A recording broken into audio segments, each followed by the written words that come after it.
Today we're previewing the Nichols College women's ice hockey season. We're here with first-year head coach Wil Brown. Wil, you're no stranger to Dudley. You just spent 3 years here as a player. You graduated in May, but before you graduated, you interviewed for the ice hockey coaching position and were hired. Talk about that process a little bit.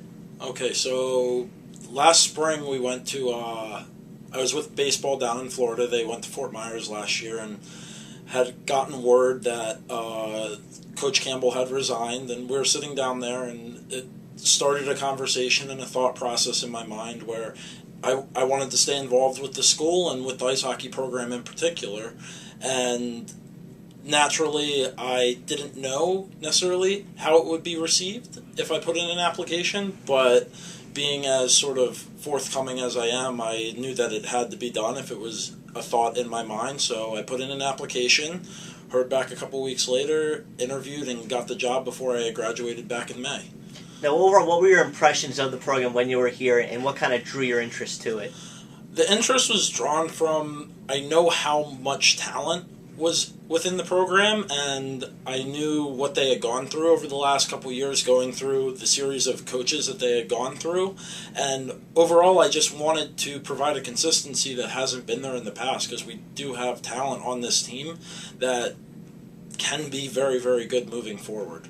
Let's talk about your coaching staff. You've added two familiar faces to Nichols and Nichols hockey. Brian Gill, who was a teammate of yours last season, and Melissa Mansfield, who was a player here not that long ago. Absolutely. When I was looking for my coaching staff, obviously I wanted to round it out with two things. I needed someone that would work well with me and that would work consistently well with me, and Brian fit that bill from the very beginning. We were D partners in college. We both have the same style and approach to getting things done. He is sort of the yin and I'm the yang in that sort of sense. I tend to be a little bit more very matter-of-fact, and he comes in to soften it up a little bit and provide that sort of buffer that I needed. And then I was looking for an alumni of the women's ice hockey program, and I more specifically was also looking for someone that could work with the goaltenders, and Melissa Mansfield just fit both those bills beautifully. And the benefit to having two Nichols alumni on staff is everyone that's been through here knows it's a special type of person to come through here, so it makes recruiting that much easier. Can you talk overall just about the transitions going from a student athlete to being a head coach in such a short span of time? Yeah, it's much different in a sense around here. I have a very much professional relationship with everyone, especially with all the coaches, including all the women's sports coaches around here. Have been very, very helpful to me in making the transition. Coach Mallet, Coach Alice have been phenomenal. So has Coach Pesa, and the fact that they're just helping me and guiding me towards answers that I don't necessarily know. So they're helping me figure things out as we move forward. And just in general, the school has been very, very accepting and welcoming me in this new sense. Being a student athlete before and then transitioning to a coach is a very, very big step, and everyone has been very, very helpful and, more importantly, respectful in me making that transition. You've just more or less finished up your training camp. The team opens tomorrow night against Franklin Pierce. But how did that training camp go for you and the squad? The training camp went really, really well. There's a learning curve that's happening because we're teaching a completely different style of play than they were used to in the past. We're teaching a more puck control style, which is something that they weren't necessarily familiar with. So it's taking some getting used to, but we're making strides. Every practice that we have is better than the day before, and the work ethic is consistently there, and that's all I can ask from them. Talk about the emotions you're going to feel tomorrow night when you get behind the bench for the first time and the puck drops. I'm excited. I know that everyone's excited to get the season rolling.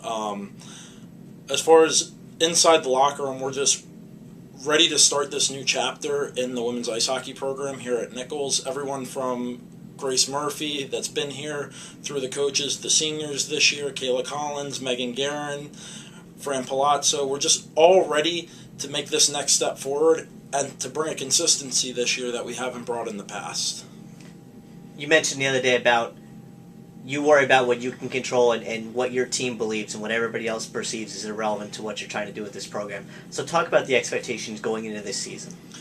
Our expectations for ourselves are that we bring it every single day and every single time we step on the ice. It doesn't even matter who we play. It matters what we do when we're out on the ice, and everything else will take care of itself. We understand that things are going to happen. Referees, for instance, the other day in practice, I had my not first good drill as a head coach. And you know what we did? We got in the locker room after practice. I owned up and said that drill was not good. We will not be doing that one again. And we moved on from it. And the next day it was the last drill of practice, and then the next day we had the best practice that we had all of training camp. So it's just a matter of us focusing in and understanding that, yes, we're going to make mistakes, but we move on from those mistakes immediately. But our work ethic, with our work ethic, we're going to be able to cover up for those. Okay. So. Fans, once again, the Bison open up tomorrow evening. That's Friday, November 1st at Burrowville Ice Rink against Franklin Pierce. Game starts at 6:40.